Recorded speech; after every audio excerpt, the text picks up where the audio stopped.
Assalamualaikum warahmatullahi wabarakatuh. Salam sejarah. Bab 5 materi pada hari ini adalah Indonesia pada masa reformasi. Selanjutnya, pergolakan akhir masa Orde Baru, yaitu ada krisis multidimensional, tuntunan reformasi, gerakan reformasi, lalu ada pengunduran diri Presiden Soeharto. Lalu di sini krisis multidimensional. Krisis multidimensional merupakan krisis yang melanda Indonesia pada periode 1997 sampai 1998. Krisis multidimensional ini merupakan kondisi genting di suatu negara yang melanda berbagai bidang, baik moneter, politik, sosial, hukum, maupun kepercayaan. Nah, krisis multidimensional di Indonesia ini pada 1997 sampai 1998 membawa berbagai perubahan bagi bangsa Indonesia untuk mengetahui terjadinya krisis multidimensional menjelang berakhirnya pemerintahan Orde Baru. Nah, di krisis multidimensional ini ada yang namanya krisis moneter, lalu krisis sosial, krisis politik, krisis hukum, dan krisis kepercayaan. Nah, lanjut di tuntunan reformasi. Tuntunan reformasi ini dia mengabarkan adanya demonstrasi mahasiswa yang menolak kepemimpinan Presiden Soeharto menjadi penanda dimulainya gerakan reformasi. Nah, dari kecemasan masyarakat akibat adanya krisis multidimensional ini ada membawa berbagai aksi unjuk rasa ya. Awalnya aksi demonstrasi ini hanya dilakukan di area kampus. Nah, dalam perkembangannya mahasiswa terjun ke jalanan bersama organisasi lain untuk menuntut adanya reformasi. Lalu di sini ada gerakan reformasi. Gerakan reformasi sendiri adanya peran ya, namanya peran mahasiswa dalam menuntut reformasi ya. Jadi gerakan reformasi ini yang disuarakan mahasiswa muncul di beberapa kampus di Indonesia ya, seperti Jakarta, Bandung, Jogja, Surabaya, Medan, lalu ada Makassar. Nah, demonstrasi ini mengusung tema besar seperti penurunan harga sembako, penghapusan monopoli, lalu ada penghapusan KKN, korupsi, kolusi, dan nepotisme. Nah, jadi agar lebih memahami peran mahasiswa ya, jadi peran penting di mahasiswa ini adanya jarak dekat antara demonstrasi mahasiswa dan pusat. Pemerintah memungkinkan aspirasi mereka yang didengar oleh jajaran pemerintahan. Lalu di sini ada pengunduran diri Presiden Soeharto.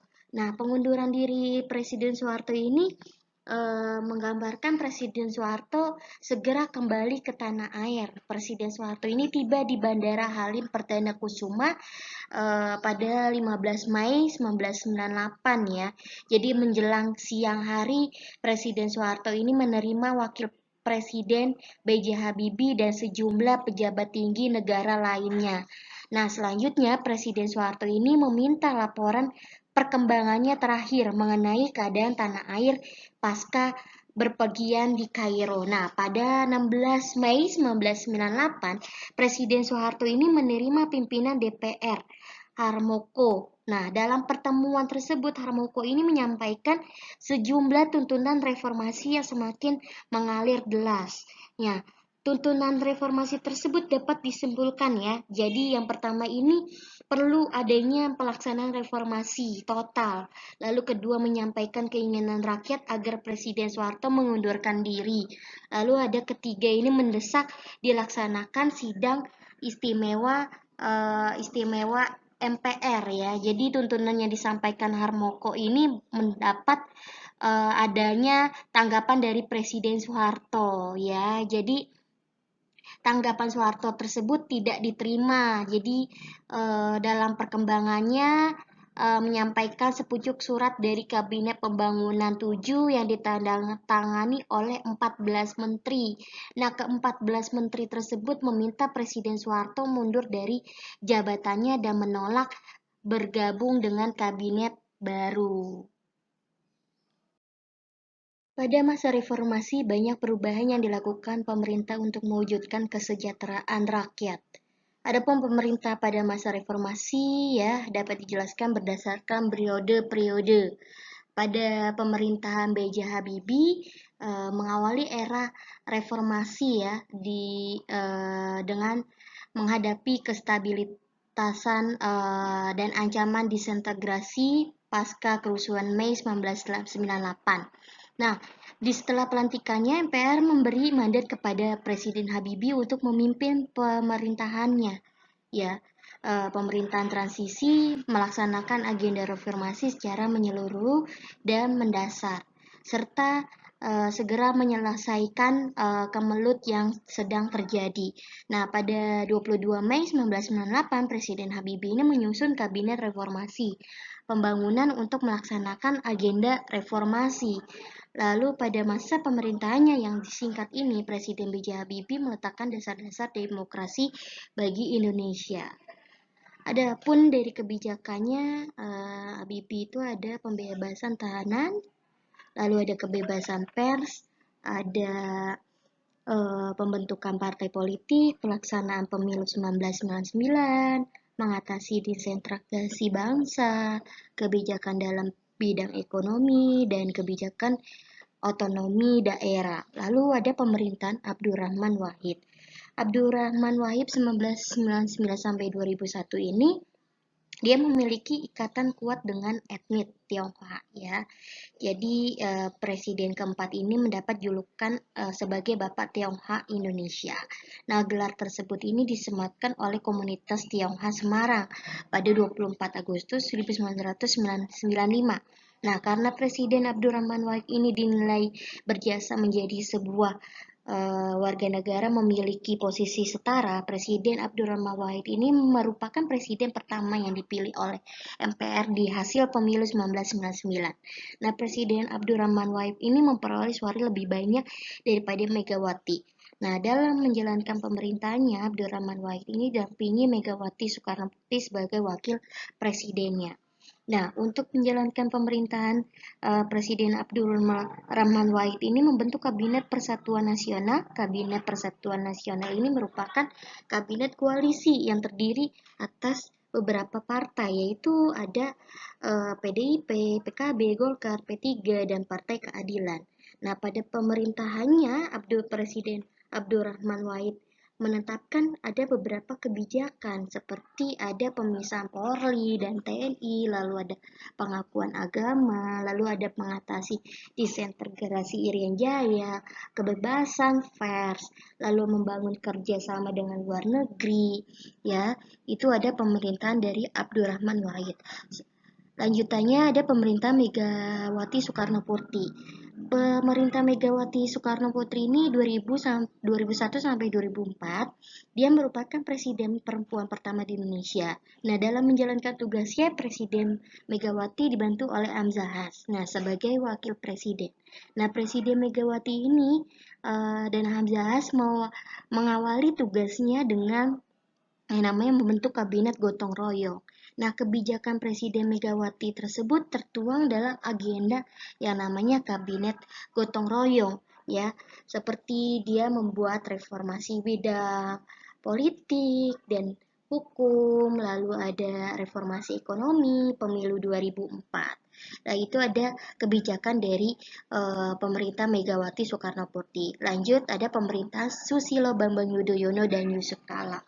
Nah, di pemerintahan Susilo Bambang Yudhoyono dan Yusuf Kala 2004 sampai 2009, dia merupakan presiden dan wakil presiden pertama yang dipilih secara langsung oleh rakyat. Setelah terpilih menjadi presiden dan wakil presiden, Susilo Bambang Yudhoyono ini segera menyusun kabinet yang bernama Kabinet Indonesia Bersatu. Nah, kebijakan pada pemerintahan Susilo Bambang Yudhoyono dan Yusuf Kala ini dia memberikan adanya mengatasi masalah disintegrasi bangsa, mencegah aktivitas ilegal lagi, lalu memberantas terorisme, lalu kebijakan dalam bidang hukum, lalu ada kebijakan dalam bidang ekonomi, ya, itu di masa pemerintahan Susilo Bambang Yudhoyono dan Yusuf Kala. Nah, pada pemerintahan masa Susilo Bambang Yudhoyono dan Budiono 2009 sampai 2014, dia berpasangan dengan Budiono, ya. Jadi pelantikan presiden dan wakil presiden ini dilaksanakan pada 20 Oktober eh, tahun 2009. Nah, kabinet kedua pemerintah Susilo Bambang Yudhoyono ini bernama Kabinet Indonesia Bersatu II. Pada 100 pemerintahan Susilo Bambang Yudhoyono ini, ya, pemerintahannya jadi mengalami banyak masalah. Perekonomian di Indonesia dirasa kembali memburuk dan tidak mengalami perkembangan. Nah, masalah ketahanan dari pangan dan energi nasional ini juga dia mulai mengancam Indonesia. Kelangkaan BBM dan LPG menjadi pemandangan yang biasa dalam kehidupan sehari-hari. Nah, kebijakan yang diambil dari Susilo Bambang Yudhoyono dan Budiono ini, dia meningkatkan pelayanan publik, meningkatkan pendidikan, mewujudkan sistem good governance, ya. Lalu ada kebijakan dalam bidang ekonomi, yaitu dari pemerintah Susilo Bambang Yudhoyono dan Budiono. Lalu ada pemerintahan Joko Widodo dan Yusuf Kala. Di masa pemerintahan Joko Widodo dan Yusuf Kala ini 2014 sampai 2019, ya, dia terpilih sebagai presiden dan wakil presiden untuk periode 2014-2019. Dia mengalahkan pasangan dari Prabowo Subianto, ya.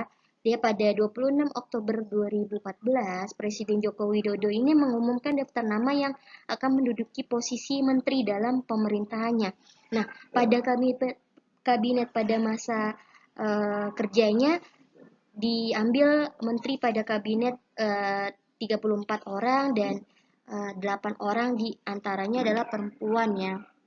Jadi di masa Presiden Joko Widodo ini digagas untuk menunjukkan prioritas jalan perubahan menuju Indonesia yang berdaulat secara politik serta mandiri dalam bidang ekonomi dan kepribadian dalam kebudayaannya, ya. Jadi di masa pemerintahan Presiden Joko Widodo ini dia mengambil kebijakan yaitu meningkatkan kesejahteraan rakyat, kebijakan ekonomi, kebijakan kelautan, lalu ada kebijakan pertambangan, yaitu dari pemerintahan Joko Widodo dan Yusuf Kala. Lanjut, di sini ada krisis multidimensional, ada beberapa bagian, ada krisis ekonomi, menurunnya nilai tukar rupiah terhadap dolar Amerika Serikat meningkatkan harga sembako, macetnya dunia usaha, hingga meningkatkan jumlah pengangguran. Lalu ada krisis sosial. Krisis sosial meningkatkan tindak kriminal, terjadinya kerusuhan dan penjarahan, serta meningkatnya kecemburuan sosial. Lalu ada krisis politik. Munculnya dualisme dalam tubuh Partai Demokrasi Perjuangan kemenangan mutlak Golkar pada pemilu 1997, serta pelantikan Soeharto sebagai presiden untuk ketujuh kalinya. Lalu ada krisis hukum. Adanya intervensi terhadap pejabat kehakiman, hukum dijadikan alat pembenaran penguasa, hingga maraknya rekayasa dalam proses peradilan.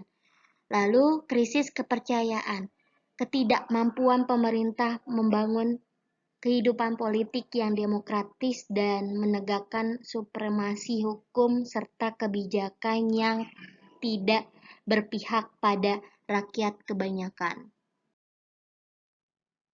Tuntutan reformasi, suksesi kepemimpinan nasional, lalu ada amandemen Undang-Undang Dasar 1945, lalu ada pemberantasan KKN, lalu ada penghapusan fungsi ABRI, ada penegakan supremasi hukum, dan pelaksanaan otonomi daerah.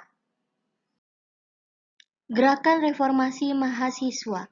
Di Jakarta, aksi pertama dilakukan oleh mahasiswa Universitas Indonesia pada Kamis 19 Februari 1998. Aksi mahasiswa di Jakarta juga dilakukan mahasiswa Universitas Trisakti. Lalu di Yogyakarta, aksi mahasiswa Yogyakarta awalnya dilakukan dengan membuat tenda-tenda keprihatinan. 5 Mei 1998, mahasiswa Universitas Gadjah Mada mulai bergerak menyampaikan protes. Pada 8 Mei 1998, demonstrasi mahasiswa di Jogja mencapai puncaknya. Lalu di Surabaya, pergerakan mahasiswa di Surabaya dibagi dalam 4 distrik dan gedung Gerahadi menjadi titik tumpul pergerakan di Surabaya. Pergerakan massa di Surabaya bukan hanya dilakukan oleh mahasiswa saja, tetapi melibatkan berbagai unsur seperti buruh dan petani. Pengunduran diri Presiden Soeharto. Presiden Soeharto bertemu dengan Wakil Presiden B.J. Habibie dan sejumlah pejabat tinggi negara setelah pulang dari Kairo pada 15 Mei 1998. Lalu pada 16 Mei 1998, Presiden Soeharto bertemu dengan pimpinan DPR Harmoko. Harmoko menyampaikan sejumlah tuntutan reformasi dari masyarakat Indonesia. Lalu pada 21 Mei 1998, Presiden Soeharto membacakan pidato pengunduran dirinya di Istana Negara. Presiden Soeharto mengumumkan Wakil Presiden B.J. Habibie akan melanjutkan masa jabatan presiden. Pemerintahan B.J. Habibie, ada beberapa kebijakan dari pemerintahan B.J. Habibie, yaitu ada pembebasan tahanan dan narapidana politik. Nah, pembebasan tahanan dan narapidana politik ini dia memberikan amnesti dan abolisi kepada beberapa tahanan dan narapidana pada masa politik Orde Baru.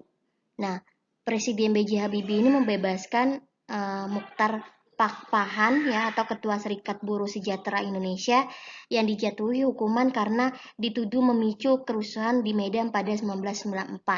Nah, Presiden Habibie ini berpendapat bahwa penahanan tokoh-tokoh yang berseberangan dengan pemerintah dapat mencederai sistem demokrasi. Nah, ada kebebasan pers. Kebebasan pers ini keberadaan peraturan pemerintah penerangan nomor 1 tahun 1994 tentang pemerintahan dapat membatalkan surat izin usaha penerbitan pers ini merupakan faktor yang menghalangi perkembangan pers pada masa Orde Baru. Nah, oleh karena itu, pada masa pemerintahan B.J. Habibie, ketentuan pembatalan surat izin usaha penerbitan pers ini dihapuskan. Lalu kemerdekaan pers ini pada masa pemerintahan B.J. Habibie semakin lengkap dengan pengesahan rancangan undang-undang pers yang kemudian menjadi undang-undang pers pada 13 September 1999. Lalu ada pembentukan partai politik. Pembentukan partai politik ini melakukan perubahan di bidang politik dengan mengesahkan Undang-Undang Nomor 2 Tahun 1999 tentang partai politik. Nah, undang-undang ini menjelaskan bahwa setiap warga negara Indonesia diberi kebebasan untuk membentuk sebuah partai politik sesuai Undang-Undang Dasar 1945. Nah, pelaksanaan pemilu 1999.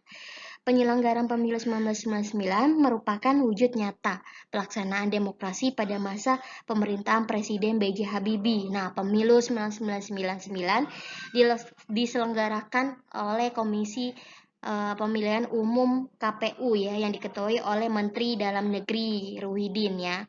Lalu pada pemilu terdapat 141 partai politik yang mendaftar sebagai peserta pemilu. Nah, tetapi hanya 48 politik yang lolos untuk mengikuti pemilu yang memilih anggota legislatif. Lalu ada mengatasi disintegrasi bangsa. Nah, kebijakan penting dari Presiden B.J. Habibie ini adalah pelaksanaan referendum di Timur Timur. Ia bertekad untuk menuntaskan masalah Timur Timur yang telah menghantui Indonesia sejak pada masa Orde Baru. Nah, Presiden B.J. Habibie ini menawarkan kepada masyarakat Timur Timur untuk menjadi bagian kesatuan negara Republik Indonesia dengan status khusus atau menjadi negara merdeka. Nah, lanjutnya PBB ini dia membentuk yang namanya United National Mission of for AIDS Timur Timur ya untuk mengawasi jalannya referendum di Timur Timur. Lalu ada memperbaiki perekonomian. Dari memperbaiki perekonomian ya dari masalah ekonomi, dia merupakan fokus utama bagi Presiden B.J. Habibie. Ia berhasil memperbaiki nilai tukar rupiah dari 17.000 per US dollar menjadi 6.000 per US dollar. Nah, pada minggu pertama ini Presiden Habibie ini ia memisahkan Bank Indonesia menjadi lembaga yang independen dan bebas, namanya bebas intervensi pemerintahan. Nah, Presiden B.J. Habibie ini melakukan yang namanya program reformasi ekonomi untuk mengatasi krisis yang menjadi krisis yang terjadi di Indonesia ya. Jadi krisis yang terjadi ini dia ada beberapa program-program ya. Jadi dia melakukan reformasi perbankan dalam rangka program pemulihan ekonomi sejalan dengan penjadwalan kembali utang luar negeri di Indonesia. Lalu dia menetapkan undang-undang anti monopoli yang diatur dalam Undang-Undang Nomor 5 Tahun 1999 ya. Jadi sebagai langkah arah penegakan lingkungan bisnis yang lebih transparan ya. Jadi melibatkan pedagang menengah, kecil dan operasi untuk ikut serta dalam distribusi beras guna mencegah monopoli dalam penimbuhan ya bebas beras oleh pedagang besar ya. Jadi selanjutnya kebijakan otonomi daerah. Kebijakan otonomi daerah ini dia reformasi pembangunan menerbitkan Undang-Undang Nomor 22 Tahun 1999 tentang otonomi daerah ya, dengan gagasannya mendekatkan negara dengan masyarakat. Nah, otonomi daerah tersebut dia merupakan upaya dari Presiden B.J. Habibie dalam mengatasi kesenjangan yang terjadi antara pusat dan daerah. Nah, selama ini segala urusan pemerintahan dan keuangannya terpusat di Jakarta. Nah, akibatnya banyak daerah penghasil sumber daya alam seperti Riau, Sumatera Selatan, ya, Irian Jaya, lalu ada Kalimantan. Dia hidup di bawah garis kemiskinan. Nah, dengan otonomi daerah ini, Presiden Habibie berharap Indonesia keluar dari krisis ekonomi. Pemerintahan Abdurrahman Wahid. Ada pemisahan Polri dan TNI. Pada masa pemerintahan Presiden Abdurrahman Wahid, Polri ini dipisahkan dari militer sehingga ABRI tidak menjadi entitas tunggal. Nah, nama resmi militer Indonesia ini pada pemerintahan Presiden Abdurrahman Wahid berubah dari Angkatan Bersenjata Republik Indonesia atau ABRI menjadi Tentara Nasional Indonesia.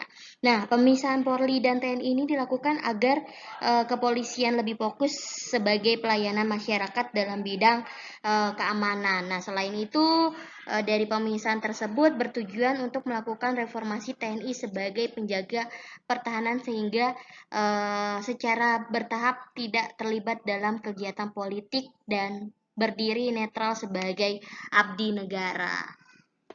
Lalu ada pengakuan agama Konghucu. Pada 1979, pemerintah mengeluarkan instruksi yang menyatakan Konghucu ini bukan agama dan pemerintah tidak lagi mengakui sebagai agama resmi. Meskipun ya Konghucu tidak diakui sejak 1979, agama tersebut tidak dilarang oleh pemerintah. Etnik Tionghoa ini masih bisa memeluk agama tersebut walaupun dia tidak dapat mengadakan perayaan secara terbuka. Nah, pada 17 Januari tahun 2000, Presiden Abdurrahman Wahid ini menerbitkan keputusan Presiden nomor 6 tahun 2000 mengenai pemulihan hak-hak sipil penganut agama Konghucu. Nah, sejak saat itu Konghucu diakui sebagai salah satu agama di Indonesia.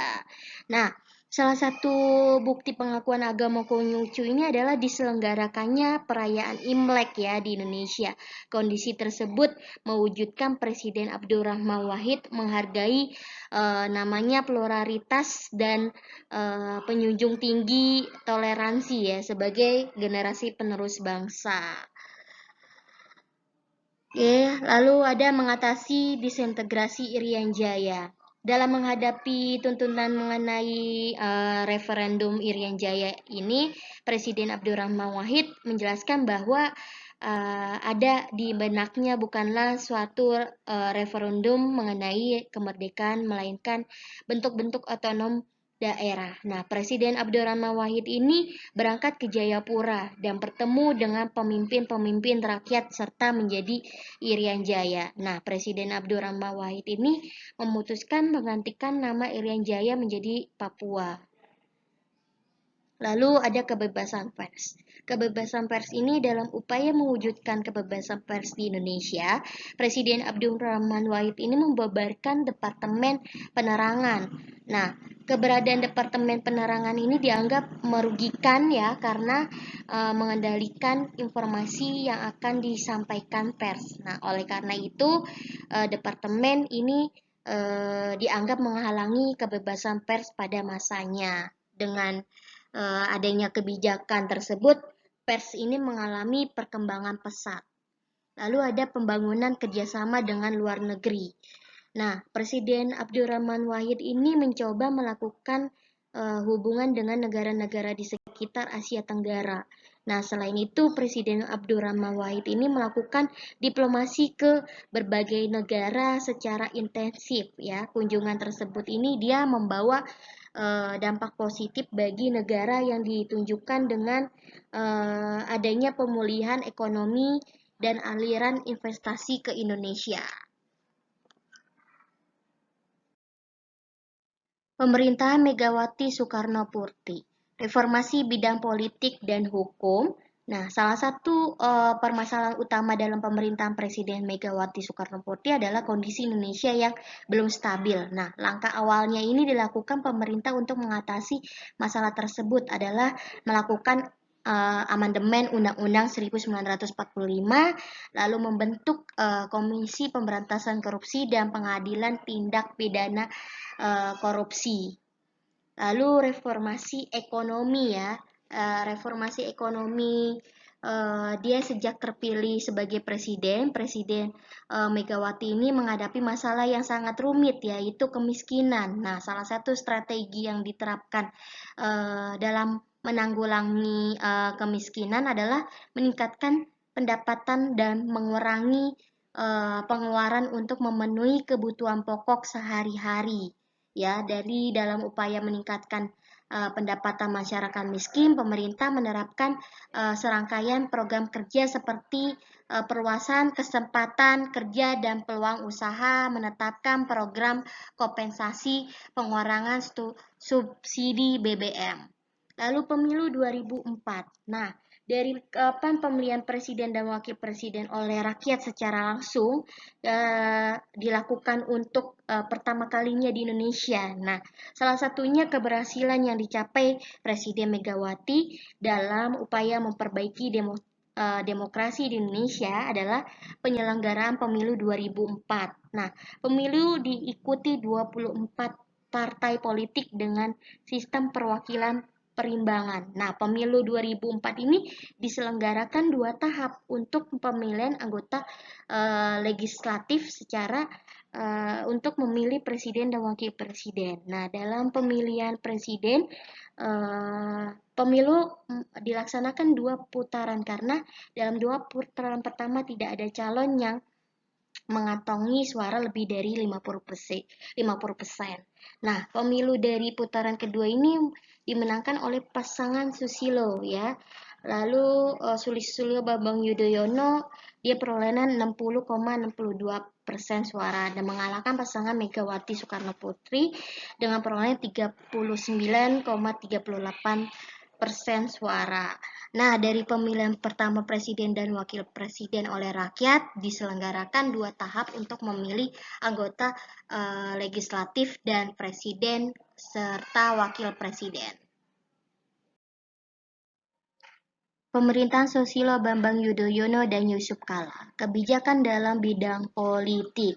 Nah, agenda dalam bidang politik Susilo Bambang Yudhoyono, Yusuf Kala berusaha mewujudkan Indonesia yang aman dan damai. Nah, dalam kebijakan Kabinet Indonesia Bersatu ini dalam politik dia mengatasi adanya disintegrasi bangsa, pemberantasan illegal logging, pemberantasan terorisme.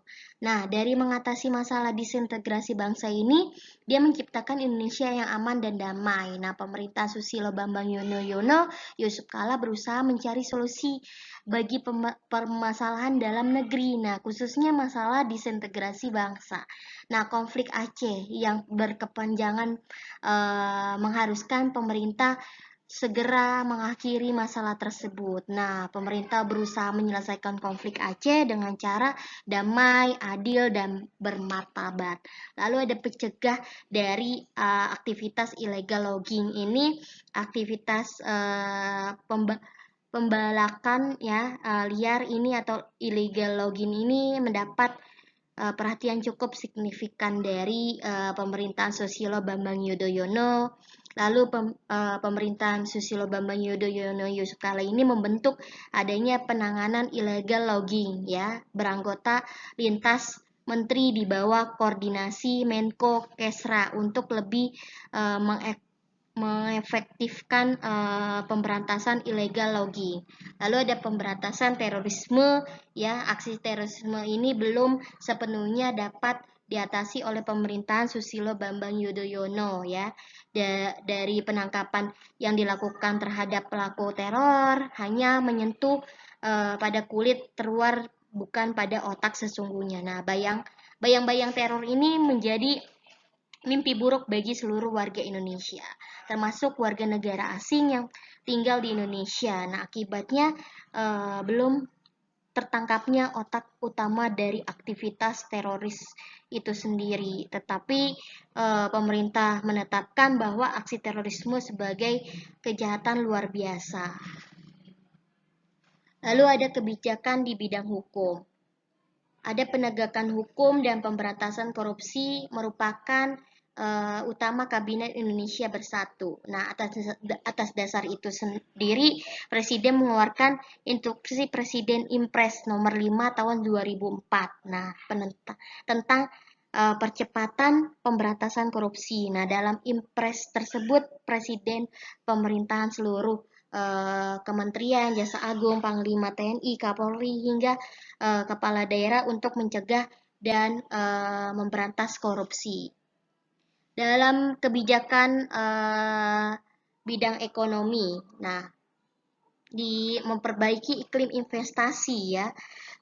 Jadi Presiden Susilo Bambang Yudhoyono ini menetapkan sektor ekonomi sebagai agenda utama ya, dengan tujuan mewujudkan Indonesia yang lebih sejahtera ya melalui program perbaikan iklim investasi ya, lalu meningkatkan kesejahteraan ya, mengeluarkan kebijakan implementasi pertanian, lalu adanya kebijakan tersebut dia terlaksana karena krisis dunia dan melonjak harga minyak dunia. Kenaikannya menyebabkan pemerintah menaikkan harga BBM ya pada 1 Juni 2008. Nah, pemerintahan berusaha mengurangi beban masyarakat akibat kenaikan BBM dengan memberikan bantuan langsung tunai kepada keluarga tidak mampu ya. Lalu pada masa akhirnya Susilo Bambang Yudhoyono ini ditandai penyelenggaraan pemilu pada 2009. Nah, terdapat 3 dari pasangan pemilu 2009. Nah, ditetapkan dia menjadi presiden dan wakil presiden untuk periode 2009 sampai 2014. Pemerintahan Susilo Bambang Yudhoyono dan Budiono. Nah, meningkatkan pelayanan publik, lalu meningkatkan kualitas pendidikan, mewujudkan sistem good governance, lalu menentukan angka pengangguran dan kemiskinan. Nah, dari peningkatkan pelayanan publik sendiri, dia meningkatkan merupakan ya salah satu lanjut dari reformasi birokrasi yang dilaksanakan oleh pemerintah. Nah, program-program tersebut diwujudkan melalui kebijakan one stop service. Nah, mekanisme dari pengaduan standar kompetensi jabatan dan pelayanan pertahanan. Nah, selain meningkatkan pelayanan publik dalam bidang birokrasi ini, pemerintah berusaha meningkatkan pelayanan kesehatan bagi masyarakat.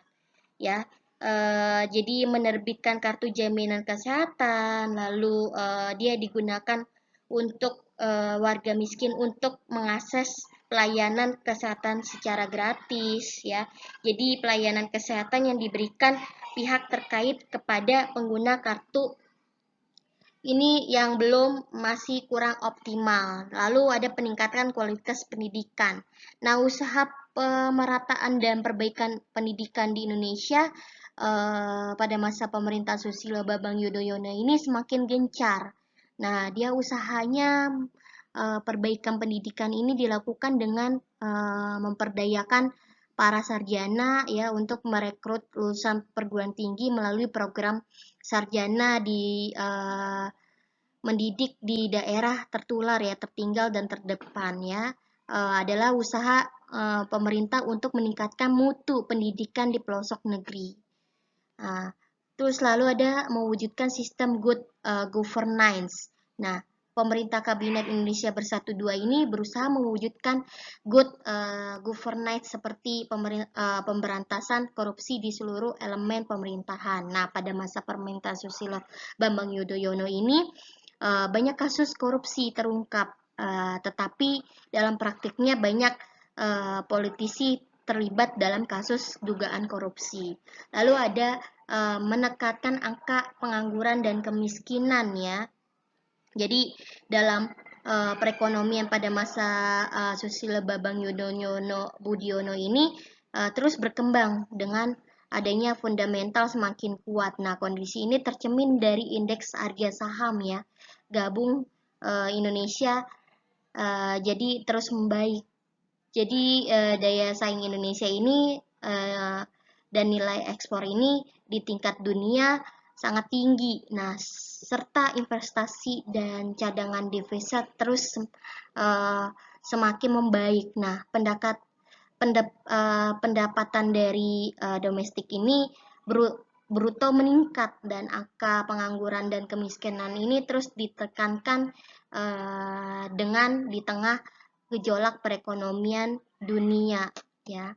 Jadi salah satu caranya untuk melakukan adanya upaya pengembangan koperasi usaha kecil dan menengah ya untuk penyaluran kredit usaha rakyat ya.